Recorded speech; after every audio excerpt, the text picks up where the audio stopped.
Northwestern is in the tournament officially, and I think we got to talk about it because those Wildcats, they're a 7 seed. You are Locked On Northwestern, your daily podcast on the Northwestern Wildcats, part of the Locked On Podcast Network, your team every day.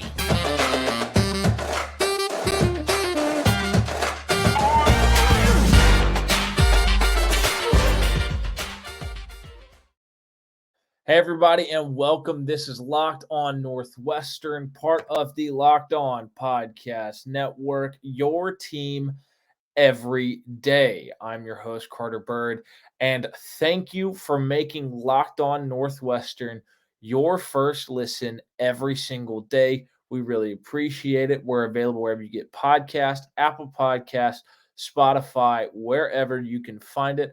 We are also on YouTube. Just search Locked On Northwestern. You can find us there. Wherever you're listening, make sure you are subscribed and you turn on notifications. You don't want to miss an episode because it's March Madness time. It's that time of year. It's finally here, and Northwestern's in the field. We knew that this was going to happen. We did, but it's the second NCAA tournament for this Northwestern team ever. And by the way, I know we're a little delayed, but a little under the weather, but we are talking about it now. Northwestern has made it. They are in the West region. There was the selection show party in Welsh Ryan. It looked like a great environment, a great way to celebrate this team. It was a special moment for this team and for this program. You just have to be excited for the guys on this team, the guys on the roster. These seniors, because there are a lot of seniors on this Northwestern team. We don't know who all is officially gone, who all is officially coming back, with it being, I guess, the transfer portal these days, but then also there's still COVID rules at play right now in the NCAA. But, I mean, look, this is huge for the guys on this roster. This is huge for the seniors that stayed, because we know the guys that left. We know the guys that sought greener pastures, one of which will be sitting at home and won't be playing in the NCAA tournament. So, I mean, you got to think about that. Good for guys like Boo Buie and Chase Audige, guys who were relied on to be leaders, to be veterans, to be the engine that drives this team. Defensively, Chase Audige, everything he's done, the recognition he's gotten, the All Big Ten honors he has gotten, the All Defensive Team honors he's gotten, the Naismith Defensive Player of the Year semifinalist, all of that stuff. That's huge. That's just a testament to how hard he worked. He got healthy. He played well. Boo Buie, first team All Big Ten, Bob Cousy Award finalist, all of these great things. We really saw him grow up. We saw him mature over the course of his career, especially over the course of this year. And he went from a good player to start the year to a great point guard and one of the 5 best point guards in college basketball over the course of the season. And you cannot, I mean, he's been vital to this team. He is Mr. Calm, cool, and collected. He's who you want the ball. You want the ball in his hands with a chance to win the game. Or if you need a bucket at the end of the game to force overtime or to win a game, he is your guy. And just like, how awesome is this for Chris Collins? You know, back against the wall, kind of.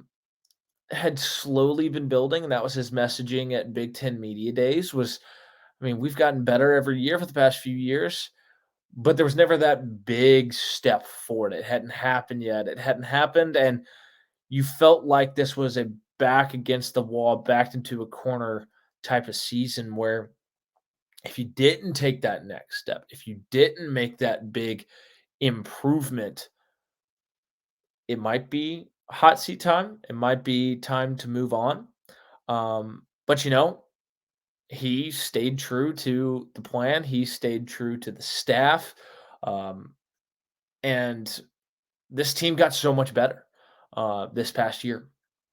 And we've seen them produce beyond anybody's wildest imaginations.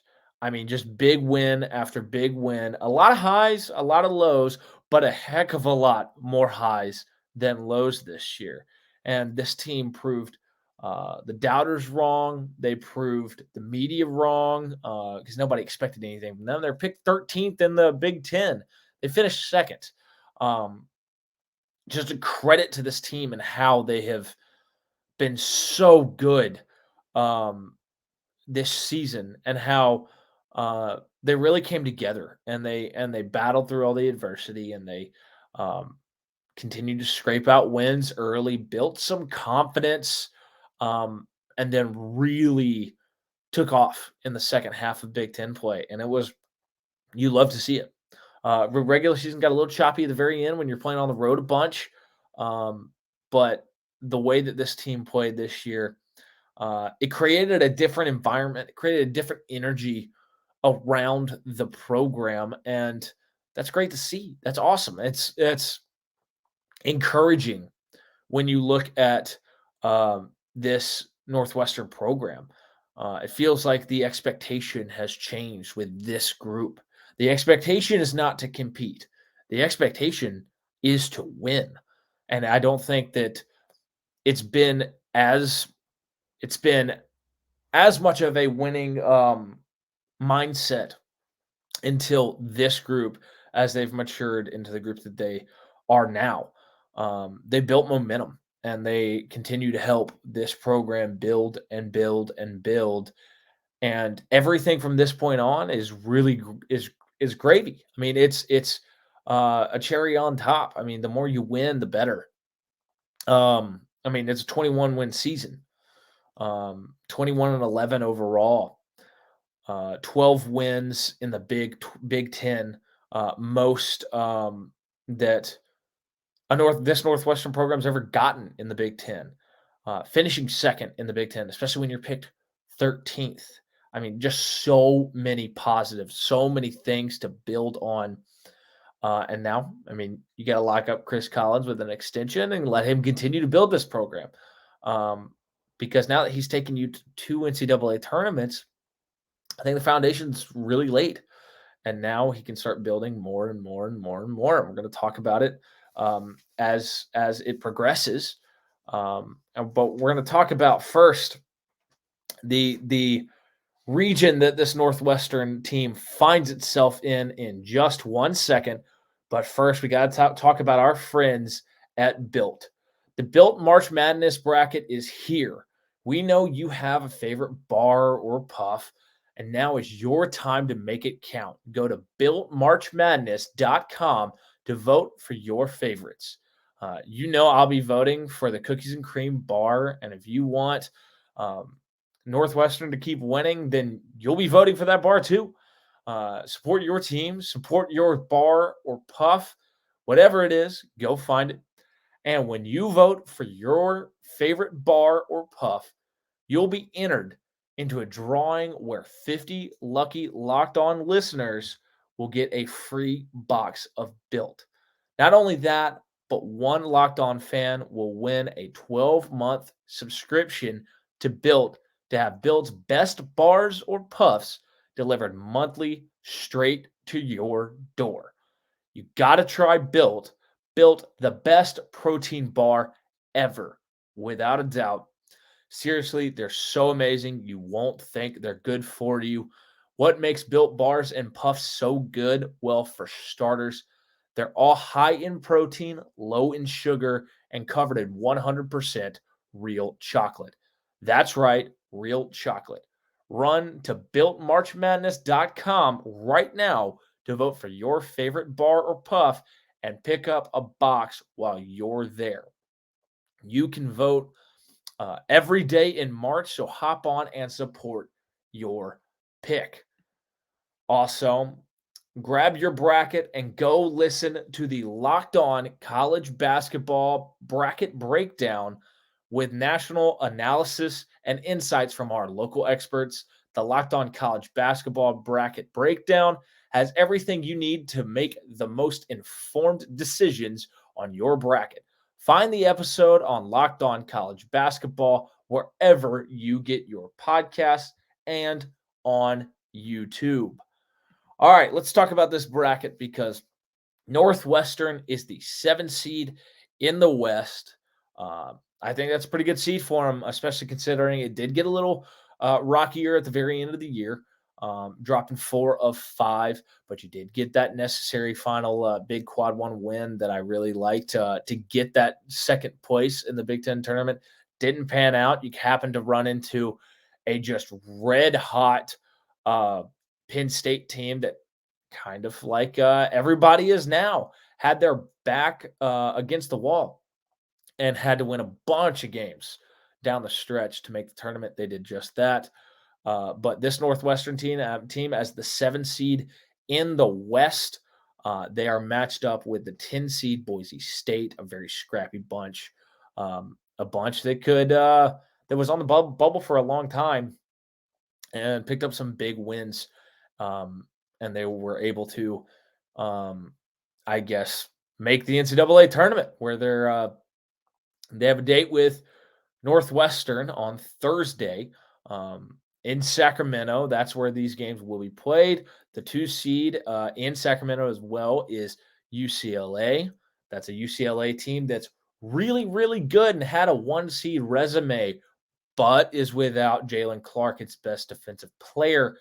That's something that's very intriguing when you look at a potential second round matchup. This is not a 100% UCLA squad. They're playing the 15 seed UNC Asheville. I know 15 over 2 seed wins happen sometimes. I don't necessarily see it with the experience that UCLA team has. But also on this side of the bracket, when you look up and down it, the 3 seed is a name that we've all heard before, and one of these new blue bloods in college basketball in Gonzaga out of the West Coast Conference. A dangerous team with Drew Timme in what feels like his 9th year of college basketball, even though somehow it's only his 3rd or 4th.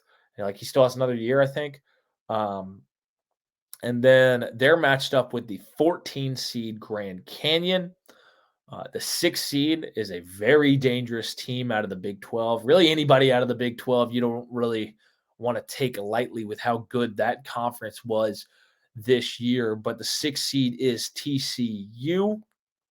And they're matched up with the winner of the first 4 game that's the 11 seeds, Arizona State and Nevada. That game plays tomorrow. So we'll have an eye on that one because it could affect how this region could shake out. On the other side of the bracket, the 1 seed is Kansas. Kansas is a legitimate blue blood in college basketball. They're very often a 1 seed. Their big storyline is the status of Bill Self, who I think is okay, but missed the Big 12 tournament with a medical issue. And if he's not on the bench, I do wonder how that could affect that Kansas team. They're matched up with the 16 seed Howard. I know it's happened one time where 16 seed beat a 1 seed. I don't see a Bill Self Kansas team being one of those to add to that list. The 8-9 matchup's a very interesting one in this region. 8 seed Arkansas is a really talented, really athletic, really long team with a high lottery pick in Nick Smith Jr. They have a very high ceiling. They're kind of hit or miss depending on when they show up each day. Their ceiling is so high, and they can play really tough, and they can beat anybody in this tournament. But then they also have these weird games where it just doesn't gel. They're matched up with 9 seed Illinois out of the Big Ten, a team that Northwestern is familiar with, a team that is familiar with Northwestern. split the series between these two teams. Northwestern did in the last time. We saw Boo Buie go crazy for 35 points. He outscored Illinois in the first half of the game. He was so dominant, but kind of ran out of gas. And then we saw Terrence Shannon Jr. return the favor in the second half and have a really, really impressive second half as Illinois stormed back from an 18-point deficit to win the game by 2. The 5 seed is St. Mary's. They have a stud freshman, true freshman point guard named Aiden Mahaney. So we got both WCC big name schools in this bracket with Gonzaga and St. Mary's. Wouldn't it be fascinating if they ran into each other for a fourth time this year? The 12 seed that they're matched up with is VCU. VCU is one of those teams that I feel like it's always figures out a way to make their way in the NCAA tournament. It was Shaka Smart that built them up, and then they've maintained pretty well since then. The 4 seed is UConn, which is a very, very talented team. They got all the way up into the top 5 early in the year. They were number 2, I think, to Purdue. They got Adama Sanogo. They got Hawkins. They're a team that I'd be scared of if I was paired up with them, if I had to play them in March, just because I feel like that UConn team, if they put it together, they can make a dangerous run in the NCAA tournament. They're matched up with 13 seed Iona. That is Rick Pitino's Iona. I don't know how much longer it's going to be Rick Pitino's Iona, but he has built a heck of a program at Iona. They've won a ton of games the last 3 years, making the NCAA tournament a few times. He's probably going to leave for a bigger program next, but I tell you what, they're going to be a pick that a lot of people really like to pick for an upset in the first round. And that is the region that Northwestern is in. In a second, we're going to talk about the tournament, because the tournament's already going right now. We're going to talk about the games that are already kicking off in just one moment. But first, we got to talk about our friends at FanDuel. The midway point of the NBA season is here, and now is the perfect time to download FanDuel, America's #1 sportsbook, because new customers get a no-sweat first bet up to $1,000. That's bonus bets back if your first bet doesn't win. Just download the FanDuel Sportsbook app. It's safe, secure, and super easy to use. Then you can bet on everything from the money line to point scores to threes drained, especially right now with March Madness kicking off. There's so many opportunities to get involved with the FanDuel Sportsbook app. It's, look, it even lets you combine bets for a chance at a bigger payout with a same game parlay. So don't miss the chance to get your no sweat first bet up to $1,000 in bonus bets when you go to FanDuel.com/lockedon. That's FanDuel.com/lockedon to learn more. Make every moment more with FanDuel, an official sports betting partner of the NBA. Also, thanks for making Locked On Northwestern your first listen every day. For your second listen, check out our brand new podcast, Locked On College Basketball. Experts Isaac Shade and Andy Patton bring you everything you need to know on and off the court. Plus, hear from big-name experts, coaches, and players throughout the basketball landscape. Locked On College Basketball, available on YouTube and wherever you get your podcast. So there you have it. Let's talk about these games, because the tournament's happening right now. Tournament is already underway in Dayton as the first 4 kicked off tonight. First game was Southeast Missouri State versus Texas A&M Corpus Christi. It's taking place right now. A pair of 16 seeds, and the winner gets to draw #1 overall seed Alabama. So basically, whenever you get a situation like that, these teams are playing for the right to lose to Alabama by 40 or 30 or whatever, because that Alabama team is Morals aside, very talented, very good, very athletic. They can shoot and they can score in a hurry. The other game tonight, Pittsburgh versus Mississippi State. A pair of 11 seeds there. The winner gets Iowa State, the 6th seed this year. I mean, we know Pitt. Pitt's a team that Northwestern saw this year. They exceeded all expectations. They really weren't expected to be an NCAA tournament team. Very scrappy. They lit it up from deep against Northwestern earlier this year. Mississippi State is a very physical team. They got smashed the last time out by Alabama. Watch out for Tolu Smith down low if this state team keeps going, because he is the heart and soul of that team at center. He is a really, really good player, and he's really been impressive to watch this year. Tomorrow, we got 2 more games in the first 4. 16 seed Fairleigh Dickinson versus 16 seed Texas Southern. Remember that Fairleigh Dickinson team did not win their conference tournament. Merrimack is just not allowed to be in the NCAA tournament for the 4-year Division I basketball transition rule that I hate so very much. So Fairleigh Dickinson made it to the championship and already knew they were in the NCAA tournament. The winner of this game gets Zach Edey and 1 seed Purdue. So good luck with that for 2 smaller school teams. I don't know how they're going to deal with 7'4", 305-pound Zach Edey. I mean, you saw how he had his way in the Big Ten tournament. Penn State made it close in the championship game, but like Ohio State and teams like that really struggled with him. The line for this game is Texas Southern -2.5. Of these lines brought to you by our friends at FanDuel. The line is Texas Southern -2.5. Over under of 148. If you're going to make me make a pick, I'm just going to gut pick Fairleigh Dickinson +2 and over 148. The other game tomorrow night is 11 seed Nevada versus 11 seed Arizona State. Arizona State's a 2.5-point favorite in this game. Over under of 133.5. You can find those lines on the FanDuel Sportsbook. If I'm going to make a pick, I'm going to pick Nevada +2.5. I think you get the half-point value, because I think other places it is at 2. Right now, the consensus is 2. It's at 2.5 on FanDuel right now.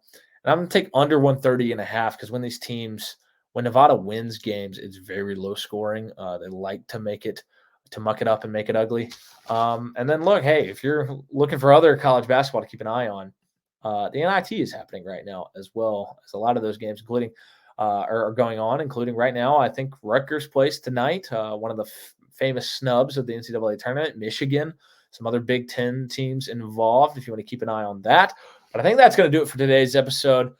Thank you for sticking with us, because was out of town, unable to record on Friday, and then been under the weather to start this week.